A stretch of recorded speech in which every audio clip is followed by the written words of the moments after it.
On February 24, 1955, co-founder and CEO of Apple, Pixar's chairman, and majority owner and later member of the Walt Disney Company, Steve Jobs, was born. Jobs was a major pioneer of the personal computer revolution in the 1970s and 1980s, along with his early business partner and co-founder of Apple, Steve Wozniak.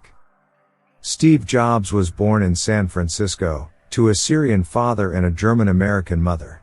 Shortly after his birth, Jobs was adopted, an event Jobs has built many of his motivational speeches from, to inspire others that anything is possible, regardless of your background.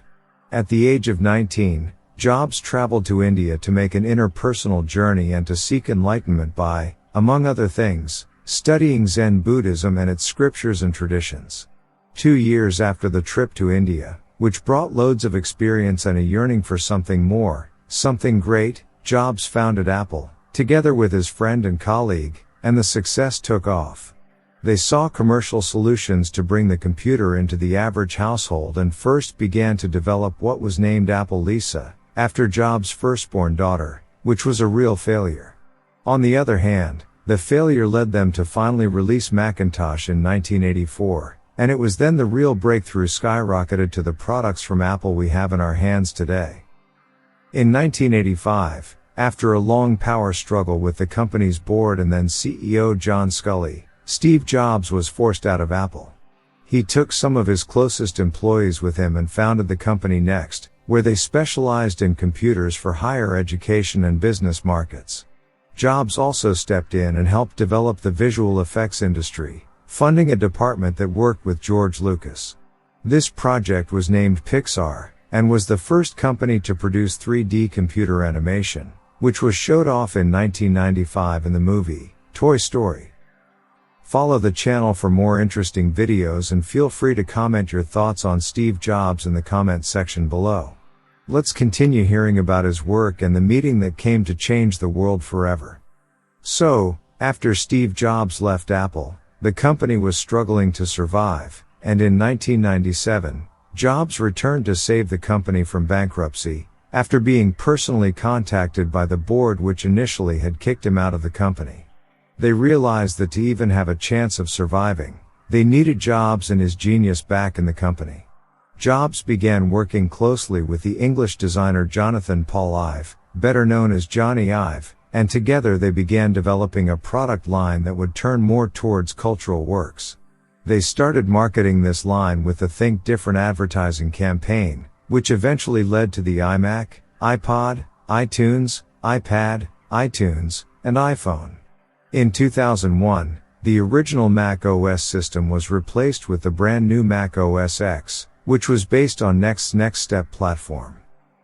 When Steve Jobs was younger, he said that he first saw himself as a so-called humanist, but started feeling a bit torn about it since he knew he was also a person devoted to anything that had to do with technology. But then one day he read something that one of the people he looked up to had said, Edwin Land of Polariad. Land once said, that the people who stand in the intersection in between humanities and science, will change the world for the better. And at this moment Jobs decided that it was exactly where he was supposed to be. Quote, industry is the best at the intersection of science and art, Edwin Land. In his childhood, Steve Jobs' parents adopted his sister Patricia in 1995, and 2 years later moved to the Monte Loma neighborhood of Mountain View, California. Here in the new house, Paul Jobs built a workbench for Steve in the garage, where he could experiment with building mechanical things. This laid the foundation for Steve getting his first summer job as a teenager for a certain Bill Hewlett, who later became famous for the Hewlett-Packard, better known as HP, the multinational information technology company. Thanks to the family moving to Mountain View, California, Steve Jobs went to Homestead High School, which had strong ties to Silicon Valley. It was also here that Jobs met Steve Wozniak, who later became Apple's first employee. In the 1970s, Jobs began to take an interest in culture and immersed himself in everything from Shakespeare and Plato, while his interest in music also grew and became an important part of life. However, it was electronics and literature that won most of Jobs' heart and time, and later in life he would state that the only way to stay up to date is to read as much as you can. However, Jobs was kind of an outsider in school, since he was smart enough to hang out with the nerds but too cool for them, and cool enough for the hippies who liked him, but they weren't smart enough for him, which ended up with Jobs having to learn how to do things mostly by himself, choosing only a handful of people who he surrounded himself with. In 1972, Jobs began to experiment with the psychedelic acid, LSD, which is said to have given him some of the most amazing experiences he had had in his life up to that point, and it is also said that it was during one of these experiences that Jobs came up with the ideas of how humans could be able to integrate with technology in a never-before-seen kind of way. At the end of 1972, Jobs also began studying at Reed College in Portland, but dropped out after the first semester. He believed that it was unnecessary to spend expensive money on an education that would be pointless anyway. Jobs made it through everyday life by sleeping on the floor on a mattress in the homes of various friends, and also took a short course on calligraphy. In a speech later in life, Jobs said that it was thanks to that calligraphy course that we today have various different fonts and text styles, first introduced on the Mac computers, since Jobs believed in personalizing the computer experience. In 1974, Jobs returned to his parents' home and began working at Atari as a technician, where he was branded a difficult but valuable asset by Atari co-founder, Nolan Bushnell. After a few months, it was then that Jobs decided to go to India and explore the culture of Buddhism and meditation, but cut the trip short and after 7 months returned to work at Atari. In 1975, Jobs and Steve Wozniak joined the Homebrew Computer Club, which proved to be a springboard for the development of the first Apple computer. Wozniak completed the basic design of the Apple I computer in 197, and showed it to Jobs, who saw the potential in selling it. Wozniak was skeptical at first but gave in to hard work, and in April that same year, the Apple Computer Company was founded. A year later, in April 1977, Jobs and Wozniak introduced the Apple II at the West Coast Computer Fair, and that model became the first consumer product sold by Apple, and also one of the first successful mass-produced microcomputer products in the world.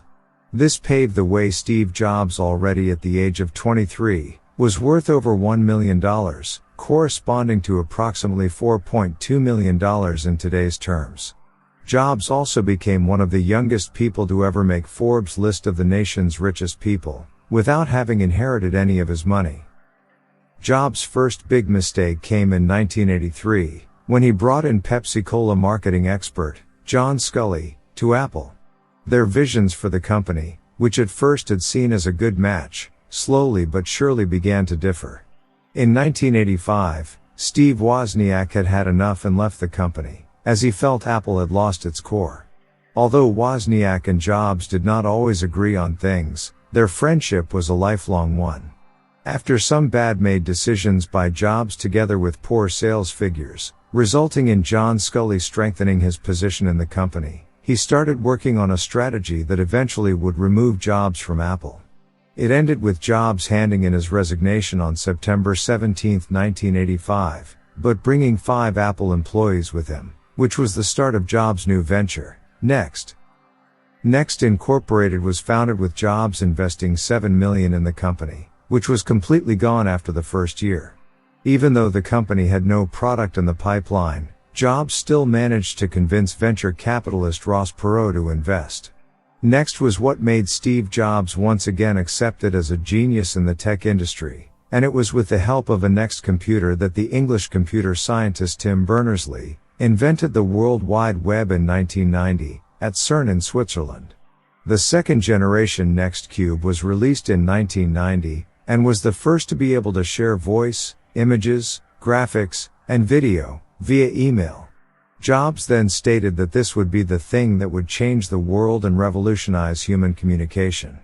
Next stopped focusing on hardware and instead began to work entirely on software, and in 1997, Next was acquired by Apple Incorporated. The foundation for Apple Store and iTunes was actually born out of the Next web objects.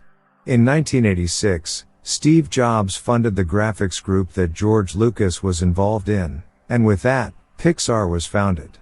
The first movie produced was Toy Story, which is the world's first fully animated movie ever made, and for which Steve Jobs is credited as executive producer.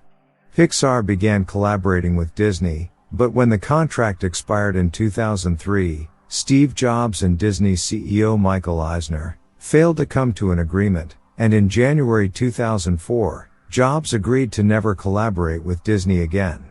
However, it did not last long, as Disney and Jobs landed a collaboration in January 2006, which also made Jobs the largest individual shareholder, with 7% of the company. After Steve Jobs' death, his shares were transferred to the Stephen P. Jobs Trust, headed by Loren Jobs. After all, Steve Jobs claimed that he had created what would change the world and how people communicate with each other. And oh, was he right. In 1996, Apple announced that they would buy Next, for $427 million. The deal was completed in February 1997 and Jobs was back at the company he once founded. Jobs then began to terminate everything that was not profitable, which led to many employees having to leave Apple. This was a necessity though, to save the company from going under.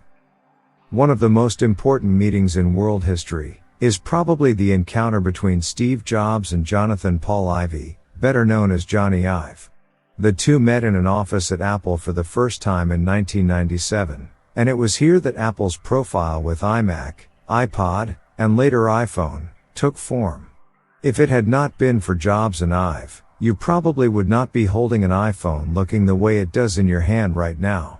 It was Steve Jobs and Johnny Ive who came up with the elegant yet cool design we see on all Apple products today, starting off with the colorful iMac computers released in 1998, starting off with the Bondi Blue, named after Bondi Beach in Australia, a popular surfing spot.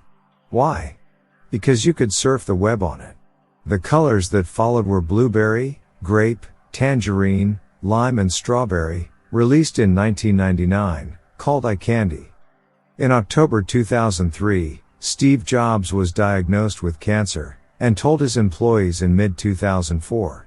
Jobs was not interested in the care recommended by the healthcare system, but instead followed the advice he received from alternative medicine. However, Jobs eventually agreed on getting surgery which was carried out at the end of 2004. Unluckily, the cancer returned in 2006. On August 28, however, a strange thing occurred, when Bloomberg published an obituary on Jobs, something that was quickly corrected. Bloomberg claimed that it always has obituaries ready for famous people, in order to be able to quickly publish if they would pass away.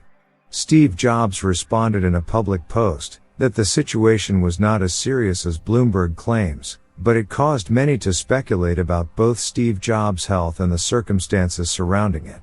In 2009, Jobs announced that he would take a 6-month leave of absence, and Tim Cook took over the CEO role for Apple. Tim Cook also gave a piece of his liver to Jobs, as both have an unusual blood type, and the operation for the liver transplant took place in April 2009.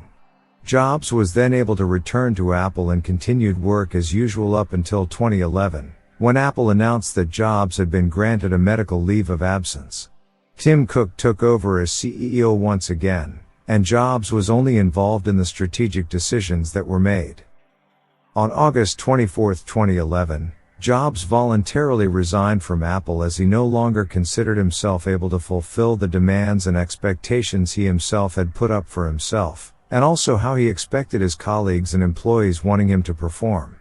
Tim Cook was then appointed as Jobs' successor as CEO. On October 5, 2011, Steve Jobs passed away, the genius who took the first step towards implementing humans with digital technology, making it an extension of the individual. Steve Jobs will always be one of few who have shaped our world to what it is today, and will for many years to come be an important figure with everything he managed to create during his years in Silicon Valley, despite the fact that he has never coded or built anything. Steve Jobs created everything from his inner visions and through hard work and determination, and got things done by thinking outside of the box. Your time is limited, so don't waste it living someone else's life. Don't be trapped by dogma which is living with the results of other people's thinking. Don't let the noise of others' opinions drown out your own inner voice. And most important, have the courage to follow your heart and intuition. They somehow already know what you truly want to become. Everything else is secondary.